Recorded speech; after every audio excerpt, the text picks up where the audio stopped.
Assalamualaikum warahmatullahi wabarakatuh. Selamat pagi, salam sejahtera untuk kita semua. Bagaimana kabarnya hari ini? Mudah-mudahan sehat selalu. Nah, kalian akan belajar lagi dengan Ibu Lilis, yaitu tema 8 tentang bumiku, subtema 2 bumiku dan musimnya, yaitu pembelajaran 2. Sebelum belajar, silakan kalian siapkan buku dan alat tulisnya. Dan tidak lupa kita berdoa dulu. Berdoa dimulai. Selesai. Mari anak-anak kita mulai belajarnya. Bukunya dibuka ya, yaitu pembelajaran 2 ya. Perhatikan di sini. Pada siang hari suhu udara panas, akibatnya kaca jendela memuai. Namun pada malam hari suhu menurun. Perubahan suhu membuat kaca jendela menyusut. Karena itulah ukuran bingkai lebih besar daripada ukuran kaca. Ada cukup ruang tersedia saat kaca memuai sehingga kaca tidak pecah. Saat musim kemarau, malam hari tampak cerah.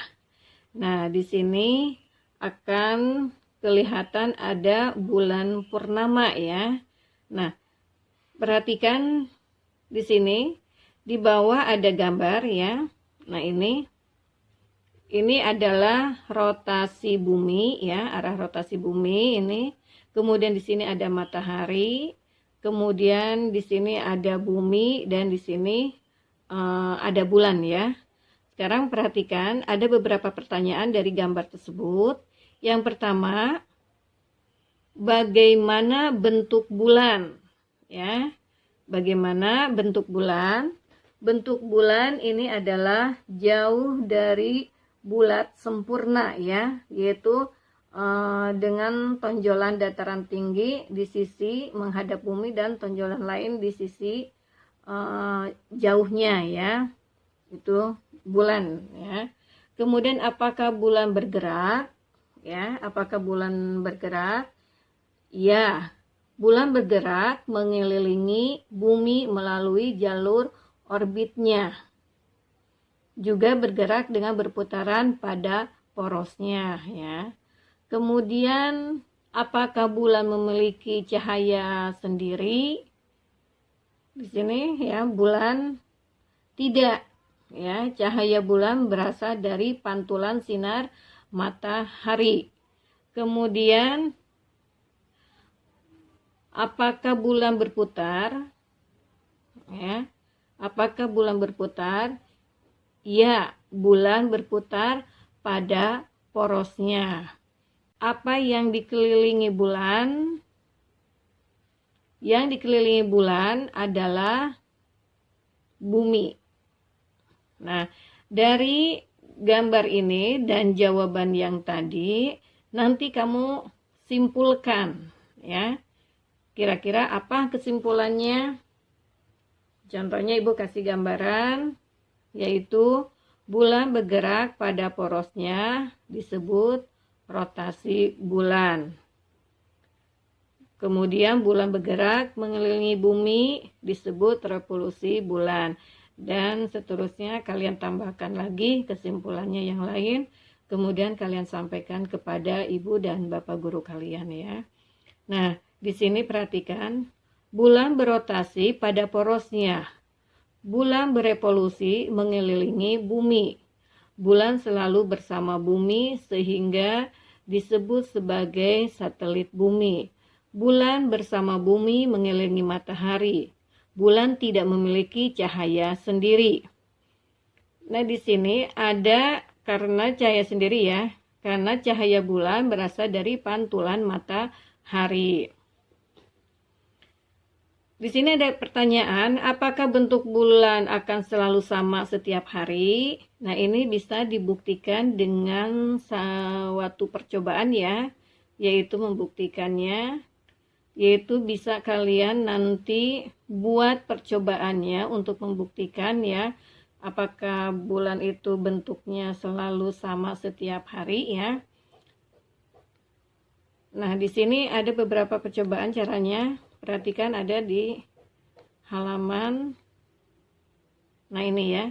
Ini cara menguji kenampakan bulan purnama ya. Bisa kalian siapkan bahan-bahannya ya. Kemudian langkah percobaannya bisa kalian baca ya. Kemudian setelah kalian selesai melakukan percobaan tersebut, nanti di sini ada beberapa pertanyaan yang perlu kalian jawab. Ya, hasil dari percobaan tersebut. Contohnya di sini ada pertanyaan, apa yang kamu lihat ketika mengintip melalui lubang-lubang tersebut? Ya, kira-kira apa ya? Yaitu terjadi perbedaan cahaya yang diterima oleh bola plastik ya. Nanti kalian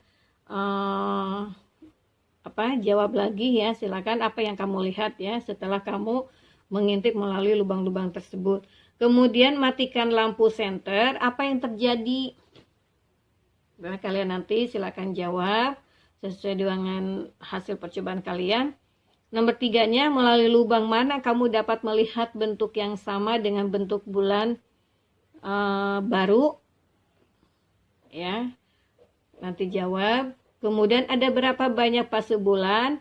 Apa saja bentuknya? Jelaskan. Ya, nih kalian nanti isi ya. Fasenya itu ada berapa? Fasenya ada 8 fase bulan ya. Yang pertama adalah yaitu fase bulan baru ya. Kemudian ada fase bulan sabit awal. Kemudian ada fase paruh awal dan seterusnya, nanti kalian tambahkan ya. Sampai 8 fase bulan ya. Nah, jadi rotasi bulan dapat mempengaruhi pasang surut air laut. Saat pasang, nelayan tidak dapat melaut. Nelayan harus menunggu hingga laut surut ya. Nah, anak-anak sekalian, di sini ada bacaan yaitu mengenai bulan ya. Bulan adalah satelit alami bumi. Bulan merupakan satelit terbesar kelima dalam tata surya. Bulan adalah benda langit yang mudah dilihat meskipun tampak putih dan terang. Permukaan bulan sebenarnya gelap. Permukaan bulan sedikit lebih cerah daripada aspal cair. Sejak zaman kuno, posisi bulan yang menonjol di langit dan fasenya yang teratur telah memengaruhi banyak budaya, termasuk bahasa, penanggalan, seni, dan mitologi. Pengaruh gravitasi bulan menyebabkan terjadinya pasang surut di lautan. Jarak orbit bulan dari bumi sekitar 30 kali dari diameter bumi. Jarak ini menyebabkan ukuran bulan di langit tampak sama besar dengan matahari. Ukuran yang tampak sama tersebut memungkinkan bulan menutupi matahari dan mengakibatkan terjadinya gerhana matahari total. Nah, nanti kalian dari bacaan tersebut mencari makna informasi penting ya dari bacaan tersebut. Kemudian mencari gagasan utamanya dan mencari informasi pentingnya, kemudian menyimpulkannya ya. Hasilnya nanti kalian sampaikan kepada Bapak dan Ibu guru kalian ya. Nah, anak-anak sekalian, sekarang kita teruskan pelajarannya yaitu ke SBDP ya. Di sini ada tarian ya. Sebenarnya tarian sudah kita jelaskan ya. Di sini ada tarian yang secara berkelompok ya. Secara berkelompok, perhatikan. Nah, ini salah satunya tarian yang dilakukan secara berkelompok yaitu tari Bedaya Ketawang dari Surakarta. Ya, tari Bedawa Ketawang ini merupakan tarian sakral yang dipentaskan dalam Istana Kesunanan Surakarta, Jawa Tengah atau di Keraton Solo ya. Kemudian yang kedua yaitu ada tari Serimpi dari Jawa Tengah. Ini merupakan tari klasik yang berasal dari Jawa Tengah. Tari klasik ini sendiri mempunyai arti sebuah tarian yang telah mencapai kristalisasi keindahan yang tinggi dan sudah ada sejak zaman masyarakat feodal serta lahir dan tumbuh di kalangan istana. Kemudian kita lihat ya. Nah, ini ya gambar tariannya ya. Kemudian berikutnya adalah tari Pakarena, yaitu dari Sulawesi Selatan ya. Merupakan tarian tradisional dari Sulawesi Selatan yang diiringi oleh alat musik 2 kepala drum ya dan sepasang instrumen alat semacam suling. Tari Pakarena yang selama ini dimainkan oleh maestro tari Pakarena ya. Kemudian kita teruskan, yaitu tari Gantar dari Kalimantan Timur ya. Ini menurut cerita, tari Gantar ini dilakukan pada saat upacara adat ya. Versi cerita lain yang mengatakan bahwa tari Gantar merupakan tarian yang dipentaskan pada saat upacara pesta tanam padi ya. Pada pesta tanam padi. Kemudian ini gambarnya. Nah, sekarang perhatikan di sini, kalian nanti mencari informasi tentang contoh-contoh tarian yang tadi sudah kalian baca ya. Kalian nanti tuliskan di sini tarian Bedaya Ketawang ya. Informasi pentingnya tentang tarian itu apa saja ya. Misalnya contohnya yaitu tari dari Surakarta, Jawa Tengah, kemudian tarian sakral, dan lain-lainnya ya. Kamu cari informasinya lagi tentang tarian Bedaya Ketawang. Kemudian tari Serimpi, misalnya contohnya informasinya itu tari klasik ya. Kemudian tarian ini berasal dari daerah Jawa Tengah dan sebagainya. Kalian isi kembali. Kemudian tari Pakarena ya, tari Pakarena misalnya tarian berasal dari Sulawesi Selatan, kemudian dimainkan oleh 4 orang penari wanita. Jadi kalian teruskan lagi.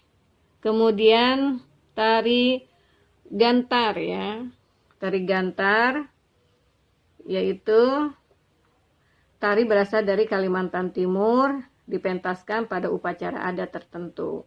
Kalian cari lagi informasinya tentang tari Gantar. Setelah kalian jawab semua dan telah kalian cari informasinya, baru kalian sampaikan kepada Bapak dan Ibu guru kalian. Nah, anak-anak sekalian, itulah tentang gagasan utama pada suatu paragraf dan macam-macam tarian yang ditarikan secara berkelompok. Nanti kalian tinggal mencari lagi tarian apa saja yang biasa ditarikan secara berkelompok dan sebutkan berasal dari daerah mana. Nah, anak-anak, untuk belajar hari ini Ibu cukupkan sampai di sini.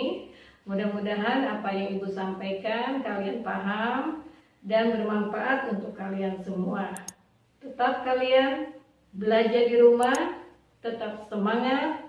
Assalamualaikum warahmatullahi wabarakatuh.